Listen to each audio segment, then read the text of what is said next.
sponsored by the Tonkawa Film Festival, celebrating short films from around the world. tonkawafilmfestival.com. All right, Bill. So finally, we got to your favorite part of this film festival, the animation program. We can't review all of the animated films. How many of these things did you see? There were 31 this year, and I'm kind of amazed that this is not an Academy qualifying festival because we've seen previous animated short nominees that have featured in this festival. So I hope they align with the Academy at some point so that this is officially qualifying, because we get such good stuff every year that deserves to be in the conversation. So, but yeah, obviously we're not going to talk about all 31. But a few highlights. First of all, an honorable mention to the best title of the group. It's a stop motion meet cute film. It's not that revolutionary, but on the title alone, I fell in love with it. It's called "A Bird Hit My Window and Now I'm a Lesbian," and it's literally just that. Like it's a woman who breaks up with her boyfriend because she realizes she's gay. A bird hits her window and dies, and a random woman comes and brings the bird into her apartment, and she's also a lesbian, and they form a relationship. It's like it's a very dark alternative meet cute, and I kind of just love it. But yeah, the title alone is just great. But the biggest winners for me, there's a short called Sea Angels, which if you saw Nick Park's creature comfort shorts back in the late 80s and early 90s, where they're like, it's zoo animals like being interviewed as if they're just random people on the street. Sea Angels is kind of like that, except it's mermaids at like a tourist trapped SeaWorld knockoff hotel resort. So like these real life mermaids are interacting with tourists and getting hit on by drunk college guys who don't know how fish anatomy works.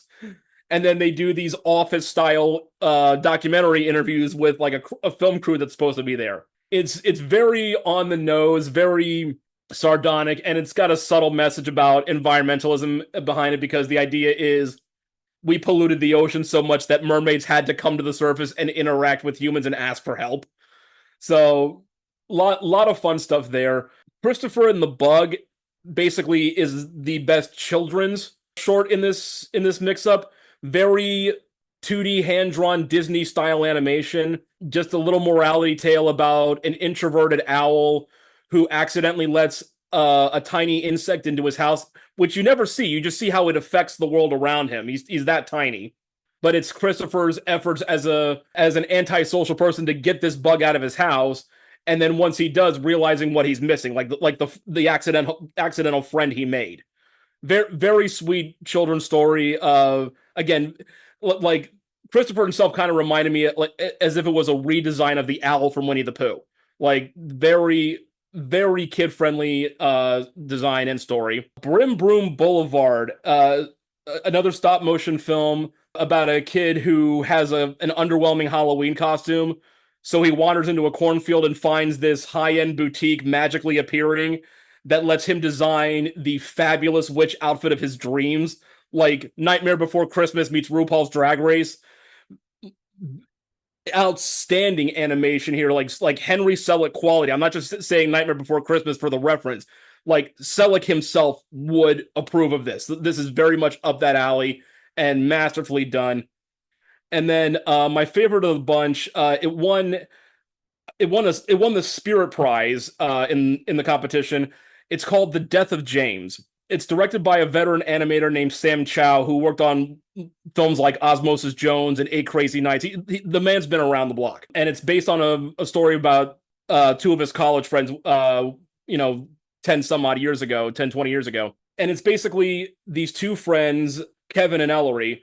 And Kevin has a pet ferret named James who is terminally ill and deteriorating rapidly. So the decision is made to put him down.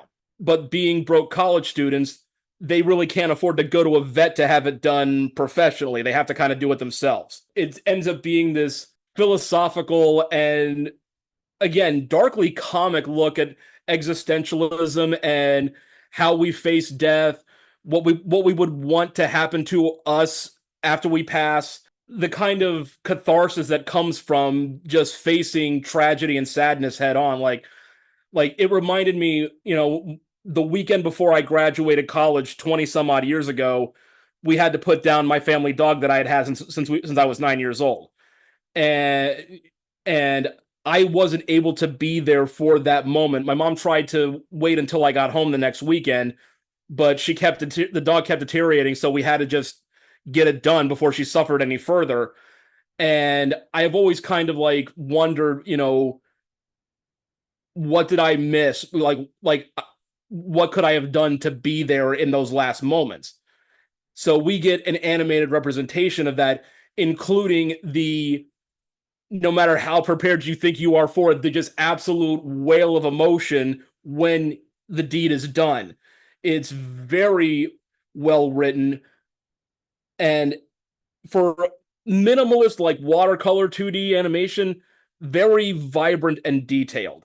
It's like this is one of those kind of stories where it's like we're not going to sugarcoat what's happening here. We're going to have some laughs because that's the human condition.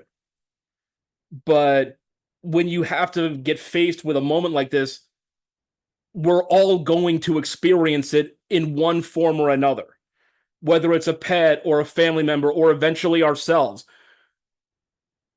This moment, this end of the line comes for everyone.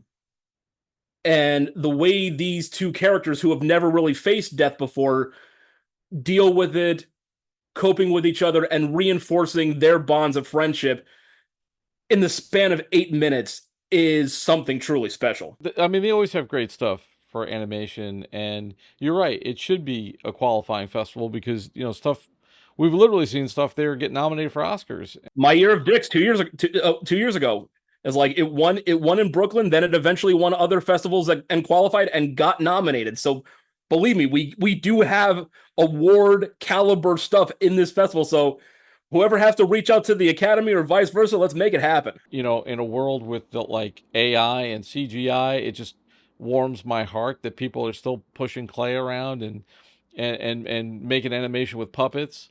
Yeah, the overall winner of the festival is a film called Humantis, where it's a stop motion film where that's based on like these camouflaging mantis bugs that can look like orchids. They're actually called orchid praying mantises. So the Humantis characters are anthropomorphized flower praying mantises, and the main character it's completely silent, but they're all moving in unison. They're all acting as a homogenous group, and this one Humantis, its petals start to fall off, its white visage starts to fade, so it literally starts cannibalizing other Humantises, taking off their petals to replace and cover up the fact that it's aging, essentially. Like it's a really strong metaphorical look at how the paradigms of beauty and the unfairness of the aging process works, and it's brilliant stop motion. Like it wasn't my favorite of the festival, but I can easily understand why it won. This is the BTRP Media Network.